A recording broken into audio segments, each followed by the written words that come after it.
Gimana kabarnya? Semoga sehat selalu dimanapun kalian berada. Ini saya Noval dari kelompok 1 akan sesi bincang-bincang dengan tema arah digital dan Gen Z, adaptasi, inovasi, dan tantangan di dunia kerja. Kali ini kita sudah bersama dengan narasumber yaitu dengan Mas Ahmad. Bagaimana Mas Ahmad kabarnya? Alhamdulillah sehat. Sehat ya. Oke, bisa diceritakan sejak kapan mulai bekerja di bidang profesional? Pertama kali di bidang profesional sekitar tahun 2016. Enggak nih, 2012. Ya, 2012 waktu itu. Soalnya waktu itu sempat magang di perusahaan telekomunikasi juga, tapi bidangnya network. Kebetulan saya dulu SMK. Nah, di sana sempat magang 6 bulan kurang lebih. Jadi itu pertama kali tahu dunia kerja profesional sih. Oh, jadi tahun segitu ya baru mulai Ya. kerja profesional. Oh, pada saat itu suasana atau budaya kerja di tempat Mas Ahmad itu seperti apa sih? Dulu 2012 itu saya di Bandung. Perusahaannya nggak terlalu besar, perusahaan kecil, tapi dia proyeknya waktu itu proyek Telkomsel di Sumatera untuk power monitoring system. Jadi semua aspek yang ada di site, yang ada di lahan tersebut, alarmnya, genset, kapasitas genset, udah habis atau belum solarnya kayak gitu semua dimonitor. Nah itu pakai mikrotik dulu. Berarti untuk motornya ya. Iya, jadi mikrotiknya dihubungin sama modem 3G dulu, masih 3G, soalnya belum 4G. Modem 3G, dia connect ke internet, jadi bisa diakses via web. Kayak gitulah, kurang lebih. Demikian project ya Mas. Kalau teknologi atau sistem yang digunakan di kantor itu seperti apa ya di sebelum di era digital berkembang? Nah, Contohnya kayak proses komunikasinya, pelaporannya atau koordinasinya itu gimana ya proses itu? dulu sih agak sulit ya, karena kecepatan pun yang masih paling cepat waktu 2012 3G itu udah paling cepat. Nah di situ pengunduhan data, pengambilan data pun belum secepat sekarang, masih agak lambat. Terus sesuai sejalan dengan koordinasi kita di lapangan pun agak susah. Dulu masih ngandelin telepon dan SMS. Ya, telepon butuh pulsa, SMS pun butuh pulsa. Kadang nyampainya nggak real time. Dulu HP pun masih banyaknya orang-orang masih pakai Nokia. Nah zaman itu sih Nokia, tapi mulai masuk BlackBerry itu. BlackBerry pun masih ya 2G yang laku waktu itu tuh. Masih yang mini kayak gitulah. Yang sifatnya masih 2G kan lama itu. Jadi koordinasi agak susah sih di 2012 koordinasi. Pada saat itu masih surat menyurat atau Enggak, kita udah agak maju sedikit, tapi belum secepat sekarang lah. Enggak separah itu juga, enggak tulis surat menyurat enggak sih. Kalau surat menyurat itu mau lebih lama lagi waktu saya masih sekolah lah. Oke. Berarti tantangan utamanya itu lebih ke tadi kecepatan itu ya? Ya, Ada lagi?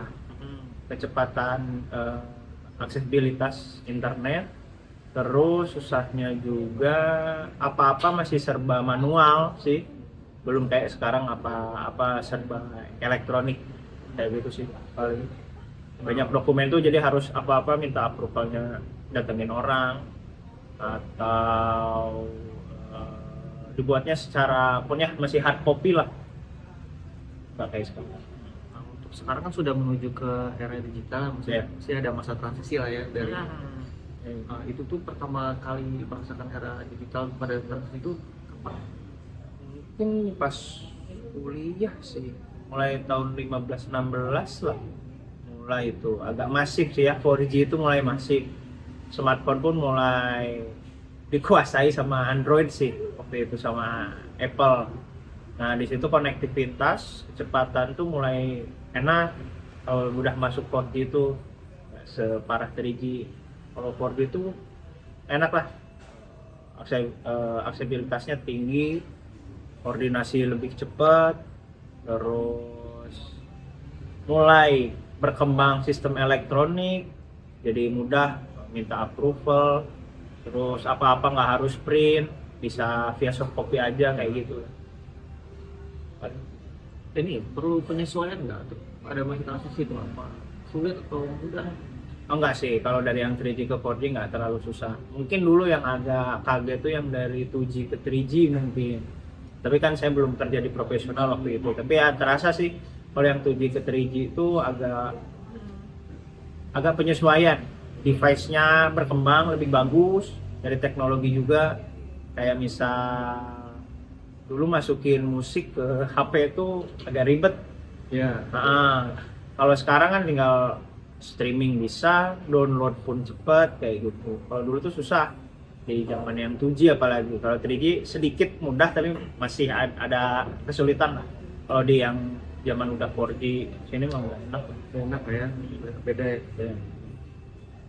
Kalau sistem kerja digital saat ini itu menurut Mas Rahmat tuh gimana? Kayak sekarang kan udah bisa remote, terus Ya. fleksibilitas waktunya kan juga bisa lumayan. Menurut Mas Rahmat? Lebih enak sih ya kalau yang sekarang tuh kita nggak terpaku harus diem di kantor doang. Yang penting kerjaan beres gitu. Dengan adanya kemajuan teknologi ini ya, aksesnya cepat dan segala jalur koordinasi pun sekarang lebih mudah gitu. Bagusnya ya kalau sekarang efisiensi waktu sih sebenarnya. Ya, betul. Lebih ke efisiensi waktunya. Mungkin yang tadinya dulu tuh bisa makan 3 hari, mungkin sekarang sehari udah beres kayak gitu sih. Kalau menurut Mas Rahmat nih, nilai kerja yang sebaiknya tetap dipertahankan meskipun dunia itu terus berubah gitu kan? Ada nggak yang dari dunia sebelum era digital ini yang mungkin bisa dipertahankan? Oh, kalau dari zaman dulu sampai zaman sekarang yang harus tetap dipertahankan itu kalau menurut saya sih soft skill-nya ya. Soft skill-nya, nggak di hard-nya doang. Soft skill-nya yang harus dipertahankan karena tadi kan ada yang jalur koordinasi komunikasinya tuh harus tetap dijalankan kalau menurut saya meskipun udah di era digital seperti ini pun. Jadi seperti minta izin, minta approval atau apapun itu ke yang lebih posisinya lebih atas dari kita harus tetap dijalankan dengan ya sopan santun lah kayak gitu. Ada istilahnya ungguh-ungguhnya dulu gitu kalau melakukan sesuatu kayak gitu sih. Terakhir nih buat Selamat, ada nggak harapan terhadap dunia kerja ke depannya tuh yang semakin terautomatisasi dan digital? Ke depannya apa? Harapannya sih kalau dari saya sih semoga controllingnya yang bagus. Kan sekarang makin berkembang ya, apalagi udah ada AI yang kayak gitu ya, semoga nggak kebablasan gitu. Kitanya bisa jadi controlling juga, bukan buat generasi kita aja, generasi yang lebih muda dari kita pun jadi bisa memanfaatkannya dengan baik lah gitu ya, si kemajuan teknologi. Oke, semoga dapat ya. Oke, sekian pembicaraan dari kami. Terima kasih untuk Mas Awan. Ya, sama-sama. Oke, sekian bincang-bincang dari kami. Semoga dapat bermanfaat untuk kalian semua.